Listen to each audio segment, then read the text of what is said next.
Pilkada Jawa Barat adalah unik. Hal ini bisa kita lihat kalau kita melihat lagi pada waktu-waktu ke belakang. Walaupun saat ini Deddy Mulyadi dikatakan mempunyai elektabilitas yang tinggi, belum bisa memastikan bahwa Deddy Mulyadi ini akan memenangkan Pilkada Jawa Barat yang saat itu berpasangan dengan Deddy Mizwar sebagai calon gubernurnya. Suaranya itu berada di bawah pasangan Majen Sudrajat Ahmad Zaihu.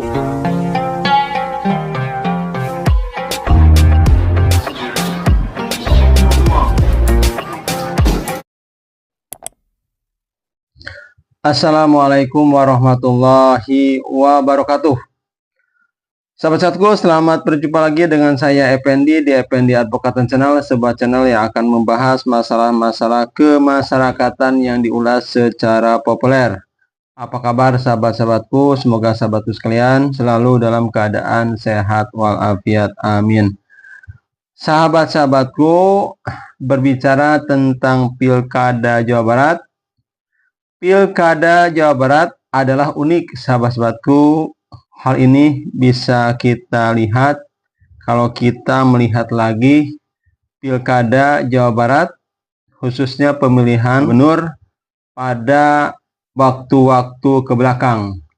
Nah, sahabat-sahabatku, walaupun saat ini Deddy Mulyadi dikatakan mempunyai elektabilitas yang tinggi menurut suatu lembaga survei sampai 77,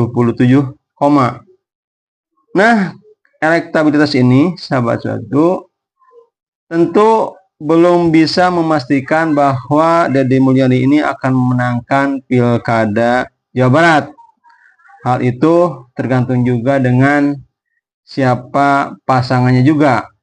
Dan sahabat-sahabatku, sejarah membuktikan bahwa pada Pilkada tahun 2018 2019, Deddy Mulyadi ini urutannya itu berada di bawah Ridwan Kamil. Saat itu pertama kali Ridwan Kamil mencalonkan sebagai gubernur. Tetapi sahabat-sahabatku, ketika ada perhitungan hasil pilkada, posisi Deddy Mulyadi itu yang saat itu berpasangan dengan Deddy Mizwar sebagai calon gubernurnya, suaranya itu berada di bawah pasangan Majen Sudrajat Ahmad Zaihu, di mana waktu itu Deddy Mulyadi dengan Deddy Mizwar diusung oleh Partai Golkar dan Partai Demokrat. Sedangkan Haji Sudrajat atau Majen Haji Sudrajat dan Ahmad Zaihu diusung oleh PKS, PAN, dan Gerindra. Mendapatkan suara waktu itu, pasangan Sudrajat Ahmad Zaihu mendapat suara 6.317.465 atau 28,74%. Kemudian Deddy Mizwar dengan Deddy Mulyadi atau disingkat waktu itu D2 mendapat suara 5.663.198 atau 25,77%. Nah, sahabat-sahabat, ini sekali lagi menandakan bahwa yang punya elektabilitas tinggi belum tentu memenangkan pertarungan di pilkada nanti. Hal ini juga sahabat-sahabat menggambarkan bahwa semua pasangan di Jawa Barat ini mempunyai kesempatan untuk memenangkan perhelatan pilkada, tergantung kepada mesin politiknya, kemudian juga siapa pasangan dari para calon tersebut. Nah, sahabat-sahabatku, pada waktu pilkada tahun 2018, saat itu diikuti oleh 4 pasangan, ada Ridwan Kamil dan Ruzanul Ulum, kemudian Tubagus dan Anton Charlie, kemudian Majen Haji Sudrajat dan Ahmad Zaihu, kemudian Deddy Mizwar dan Deddy Mulyadi. Jadi kalau kita lihat pada Pilkada 2018, siapa yang tidak kenal dengan Deddy Mizwar, seorang aktor dan sutradara yang terkenal pada waktu itu.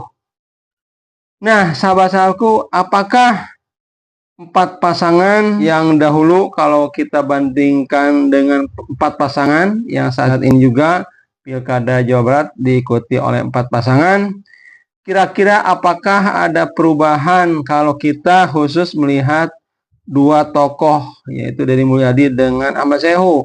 Kalau kita bandingkan, sahabat-sahabatku, tentu saat ini Deddy Mulyadi lebih terkenal lagi. Kemudian juga Ahmad Saihu sekarang adalah ketua partai politik dan sudah menjadi tokoh nasional. Tentu sahabat-sahabatku, kenyataan ini akan semakin meramaikan pertarungan yang sengit nanti di Pilkada Jawa Barat ini. Tentu pertarungan yang ketat ini yang diuntungkan adalah rakyat. Rakyat Jawa Barat bisa memilih siapa dari calon-calon tersebut yang paling bermutu untuk bisa memimpin Provinsi Jawa Barat menuju provinsi yang adil dan sejahtera.